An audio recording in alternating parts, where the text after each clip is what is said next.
What's up, guys? Welcome to the Double Chen News. It's Dan. It's Yi. And Mike will be back later on this week. We have a really awesome, inspiring, touching story here. An 11-year-old boy with no legs climbs a famous Chinese mountain. Pretty tall. I don't know this particular mountain. I think it would be tiring to climb even if you were just climbing with legs. Absolutely. And I have first-hand experience with that. You haven't done a hike up a mountain on stone steps. I have, and I literally...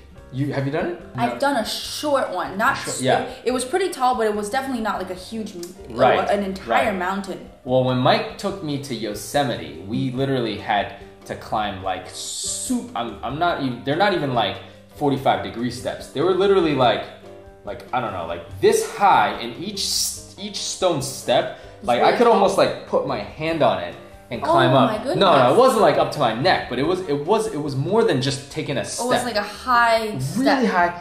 Some parts didn't even have railings. And this is just at Yosemite. Like, we're basically going up a trail, up a hike.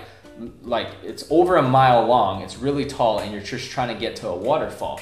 And after like 10 minutes, I was just like, dude, I can't do this, man. He's like, come on, stop being a pansy, let's go.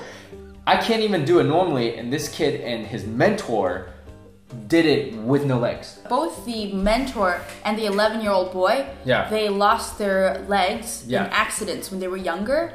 And so the older gentleman, he's already kind of famous. The mentor, he's 33 years old, which is still very young in my opinion, but he's already done some great things with his life, and he's an inspirational speaker. He's really into climbing mountains. He's a mountain climber. I mean, among other things. Among many other things. And so he took this 11-year-old boy, and they climbed the mountain together, and they just used these wooden boxes and their arms.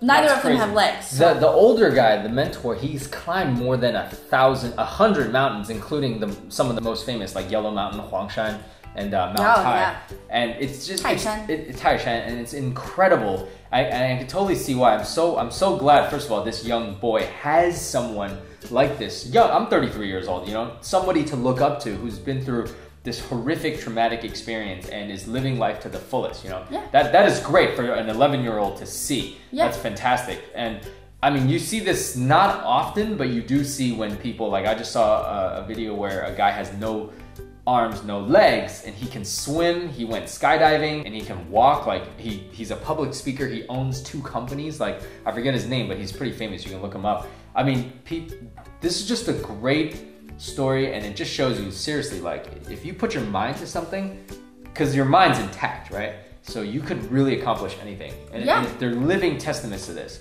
Yeah. You know? And I think these are just amazing feats, and I think that you have to have this incredible optimism and energy to propel yourself to that point, you know? And I think that's really respectable, and I think that's the reason why that this gentleman, this 33-year-old gentleman here, he's an inspirational speaker. And I actually heard of the guy you were talking about too, and my mom always talks about him. Oh, really? Yeah, he's a really famous guy. I don't recall his name. They remind us that all the problems in your life, they might seem really, really traumatizing and difficult at that point, which they are.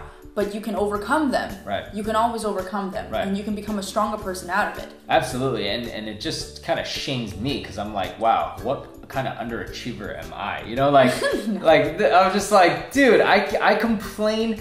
Like, I mean, I did the climb with Mike, and I thought I was going to give up, because it was like, I was out of shape. I had no idea that it was like the steep, you know, climb to an ancient monastery type of thing. And you had to come back down, and I was just like, oh my gosh, dude. And he's like, come on. It was hard. He'll even tell you. He was like, keep going. But, you know, Mike's a good workout buddy. You know, he'll be like, let's do it. One more. He's like that guy that's like... he's really persistent, and he can always... He always makes it to the end. Yeah, exactly. Like, so I think that's really respectable, too. I think you can do it, too. You just suffer a little bit more. I suffer a little bit. But look, it caught me off guard. Like, I need to train for stuff like that. Like, I need to, like... I don't do these things normally, but I can do them. I'm a very athletic person. It's just when I'm sedentary for 90% of the day, you know, making videos, using, you know, typing stuff, and the other 10% of the day, I'm just walking around catching Pokemon or whatever. Just kidding. Dan's you know, like, day, a day in the life of Dan. But this is quite incredible. And if you look at some of these photos, they're pretty awesome, man. They're really awesome. I think that this 11-year-old kid has, you know, his whole future ahead of him. I think that he's gonna be, you know, he's gonna turn out to do some great things. And even this 33-year-old guy, I mean, he's so young. So young. Like, I mean, like, you know, he's gonna do. He's your age. He's my age. It's crazy. So it's a great story. Let us know what you guys think. See you later. Bye.